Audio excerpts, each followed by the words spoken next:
Você já se pegou olhando a nota fiscal e pensando quanto disso aqui é imposto? Ah, com certeza.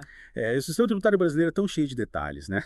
Isso parece até um labirinto. É verdade. Impacta a gente o tempo todo, mas entender como funciona é super importante, por isso a gente está aqui hoje. Exatamente.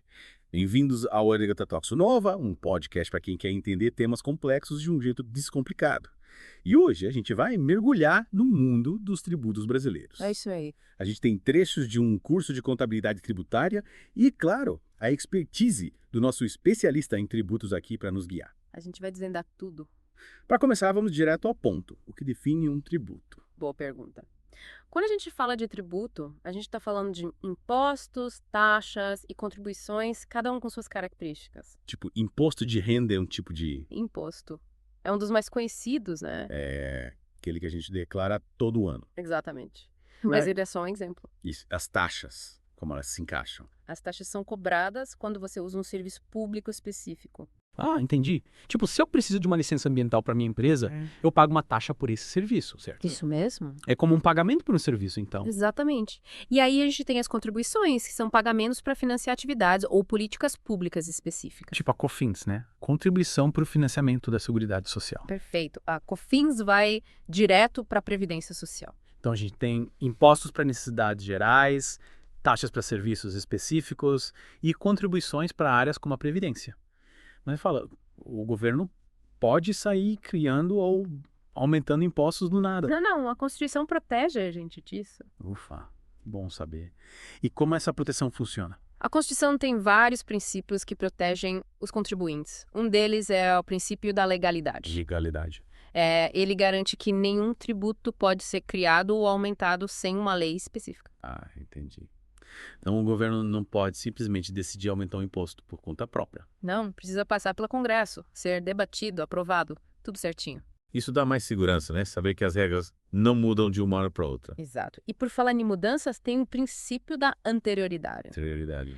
Ele impede que um novo imposto seja cobrado no mesmo ano em que foi criado. Então, se o imposto é criado em 2024, só pode ser cobrado a partir de 2025. Isso mesmo. Dá tempo pra gente se planejar, né? Faz sentido. E se eu tenho uma renda menor, eu pago menos impostos. Sim. Tem o princípio da capacidade contributiva. Interessante. Ele garante que os tributos sejam proporcionais à renda ou patrimônio de cada um. Quem ganha mais, paga mais. Quem ganha menos, paga menos. Tipo imposto de renda, então. É um bom exemplo. As alíquotas do imposto de renda são progressivas, então quem ganha mais, paga um percentual maior. Faz sentido. E tem algo que garanta que todos sejam tratados igualmente. Sem privilégios. Sim, para isso tem o princípio da isonomia. Isonomia. Ele assegura que pessoas em situações semelhantes sejam tributadas de forma igual. Igualdade para todos. É isso aí. E tem mais algum princípio que nos proteja? Tem sim, o princípio da vedação ao confisco. Vedação com fisco. Ele impede que os tributos sejam tão altos que confisquem o patrimônio do contribuinte. Ninguém quer trabalhar a vida toda para tudo levado pelo governo, né? Ufa, ainda bem que a Constituição protege a gente. Agora que a gente já explorou esses princípios, vamos falar dos tipos de impostos. No material que eu recebi, eles são divididos em diretos e indiretos. Isso mesmo. Os impostos diretos incidem diretamente sobre a renda ou patrimônio do contribuinte. O imposto de renda de novo. Imposto de renda é um exemplo de imposto direto. E os indiretos? Os indiretos a gente paga sem perceber, eles estão embutidos no preço dos produtos e serviços. Ah, entendi. Tipo quando a gente compra alguma coisa no supermercado. Exatamente. O ICMS, Imposto sobre Circulação de Mercadorias e Serviços, é um exemplo clássico de imposto indireto. Nossa, então a gente paga esses impostos sem nem saber. Por isso é tão importante a gente entender como tudo funciona para ter mais consciência do impacto no nosso bolso. É verdade. Saber os tipos de impostos ajuda a entender melhor como os preços são formados. Fascinante. Com certeza. E isso é só o começo da nossa jornada pelo mundo dos tributos. Tem muito mais coisa para a gente explorar. Agora, falando em entender melhor os tributos, que tal a gente mergulhar nos regimes tributários? No Brasil, as empresas podem escolher entre 3 regimes principais: Simples Nacional, Lucro Presumido e Lucro Real. Cada um tem suas vantagens e desvantagens, né? Exatamente. A escolha depende de vários fatores, como o tamanho da empresa, a atividade e a margem de lucro. Lembrei do material sobre contabilidade tributária. É bem isso que ele fala. Isso aí. O Simples Nacional, por exemplo, é mais voltado para micro e pequenas empresas, com um faturamento anual limitado. Simples Nacional. Pelo nome já dá para imaginar que é mais fácil, né? É a ideia. Ele simplifica bastante a vida do empreendedor. Menos burocracia, menos papelada. Isso mesmo. Vários impostos são unificados em uma única guia de pagamento. bem mais fácil de gerenciar. Mas e se a empresa crescer e o faturamento aumentar? Se ultrapassar o limite do simples, aí precisa mudar de regime. E aí as opções são lucro presumido ou lucro real? Exato. Mas antes de falar desses dois, vamos entender melhor o Simples Nacional. Beleza. Quais as maiores vantagens de optar pelo simples? A principal é essa simplificação. Imagina ter que calcular e pagar vários impostos separadamente. No Simples, tudo fica numa guia só. É mais prático, né? O empreendedor ganha tempo para focar no crescimento do negócio. Com certeza, mas como tudo na vida, tem as suas desvantagens também.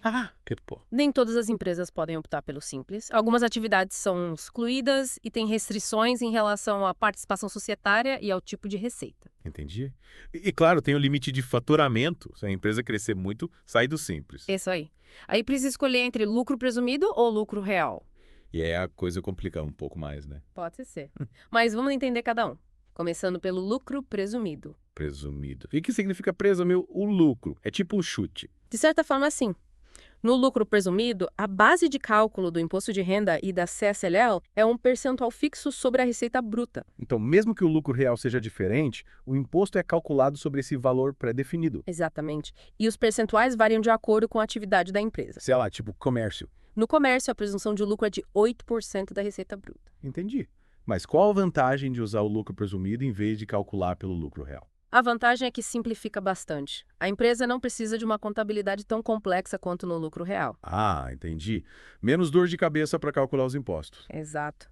A apuração é mais fácil e rápida, o que pode até reduzir custos com contabilidade. Parece uma boa para quem quer simplificar a gestão dos impostos. Mas, e se a margem de lucro real for menor que a presumida? A empresa acaba pagando mais imposto do que deveria. É um risco a ser considerado. Se a margem de lucro for consistentemente menor, pode ser melhor optar pelo lucro real, mesmo sendo mais complexo. Faz sentido. É tipo escolher entre um caminho mais fácil, mas com alguns obstáculos, e um caminho mais difícil, mas com potencial para recompensas maiores. Gostei da analogia. E falando em recompensas, o lucro real, apesar de ser mais complexo, pode trazer benefícios interessantes. Então vamos desvendar os mistérios do lucro real. É como se fosse a versão premium dos regimes tributários. É premium em termos de complexidade. Temas de complexidade, sim, mas também é considerado o regime mais justo, porque o imposto é calculado com base no lucro real da empresa. Nada de chutes, então? Isso aí. A empresa paga imposto sobre o que realmente lucrou. Parece um cálculo bem mais elaborado. E quais empresas são obrigadas a usar o lucro real? Geralmente, empresas com receita bruta anual acima de 78 milhões, bancos, seguradoras e algumas outras que atuam em setores Ou específicos. seja, mais voltado para grandes empresas. Normalmente, sim. Mas empresas menores também podem optar, principalmente se tiverem prejuízos fiscais para compensar ou quiserem um controle mais preciso dos tributos. E quais as vantagens do lucro real? Vale a pena encarar essa complexidade toda? Com certeza. A principal vantagem é a possibilidade de compensar prejuízos fiscais de anos anteriores. Tipo, guardar os prejuízos num cofrinho para usar quando as coisas melhorarem. É uma boa forma de pensar. E além disso, o lucro real permite a apuração de créditos de PIS e COFINS de forma mais ampla, o que pode gerar uma economia significativa. Então, apesar de ser mais complexo, o lucro real oferece ferramentas para a empresa gerenciar os tributos de forma mais eficiente. Mas imagino que escolher o regime tributário ideal exige um bom planejamento. Sem dúvida, é fundamental analisar as características do negócio, a margem de lucro, as perspectivas de crescimento e os custos com contabilidade. E contar com a ajuda de um profissional especializado em contabilidade tributária pode fazer toda a diferença. É como escolher a melhor trilha para chegar ao destino final. Um guia experiente ajuda a evitar armadilhas e a chegar lá com mais segurança. Perfeita comparação. No próximo bloco, vamos explorar o mundo dos créditos tributários. Aí sim. Vamos descobrir como transformar gastos em economia de impostos. E chegamos à parte final da nossa imersão no mundo dos tributos. A gente já explorou os regimes tributários, cada um com suas características. É verdade. E agora a gente vai desvendar uma ferramenta poderosa que as empresas podem usar para reduzir legalmente a carga tributária. Os créditos tributários. Isso aí. Você tinha falado que eles são como descontos que as empresas podem usar para abater impostos. Exatamente. Mas como esses créditos surgem? Eles podem surgir de várias situações, como compra de insumos, pagamento de salários, até investimentos em projetos sociais e ambientais. É como se a empresa acumulasse moedas que pode usar para pagar a conta dos impostos. Interessante. Uma espécie de programa de fidelidade do mundo tributário. Boa analogia. Mas imagino que existam regras específicas para usar esses créditos, né? Não é usar como a gente quiser. Com certeza. Cada crédito tributário tem suas próprias regras e a legislação precisa ser seguida à risca. Senão a empresa pode ter problemas com o fisco. Um passo em falso pode gerar dor de cabeça. É fundamental ter a ajuda de um profissional especializado em contabilidade tributária, né? Sem dúvida. Um contador experiente pode guiar a empresa nesse labirinto de regras e garantir que os créditos sejam utilizados corretamente. E quais são os tipos de créditos tributários mais importantes? No material de contabilidade tributária que a gente usou, vi menção aos créditos de PIS e COFINS. Sim, eles são muito importantes, principalmente para empresas que atuam no regime não cumulativo. Não cumulativo.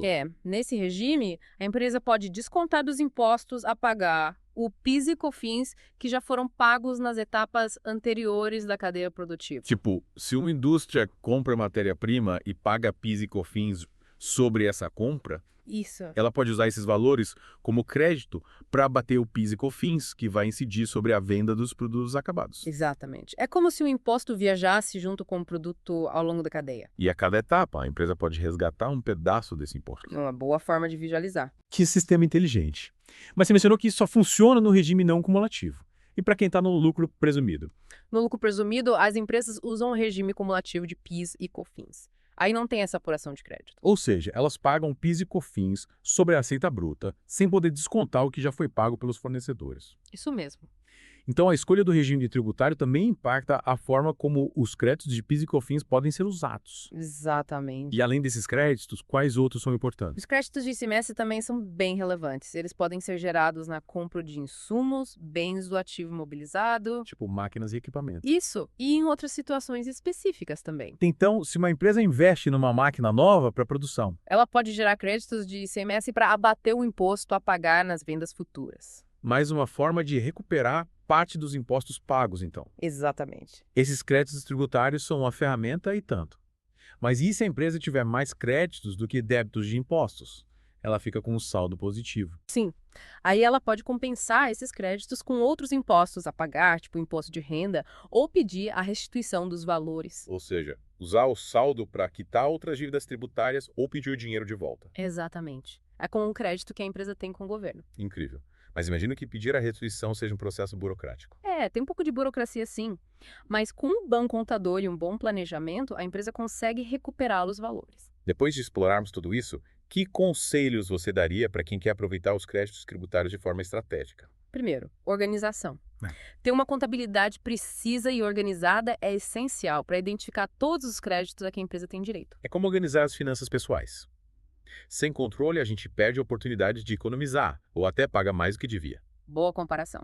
Segundo, buscar a ajuda de um profissional especializado em contabilidade tributária. Ele vai ser o guia da empresa nesse mundo complexo, ajudando a evitar erros e tomar as melhores decisões. E, claro, manter-se atualizado sobre as mudanças na legislação. Essential.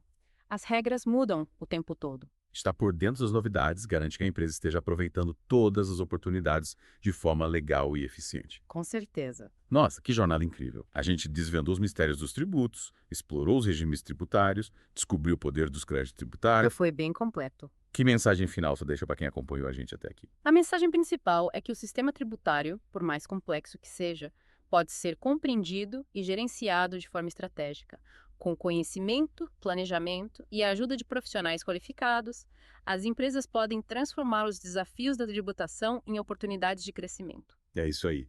Que a força esteja com todos nós nessa jornada. Que a força esteja com a gente. E assim chegamos ao fim de mais um Edicatoxo Nova. Esperamos que vocês tenham gostado dessa imersão no mundo dos tributos. Até a próxima! Até a próxima!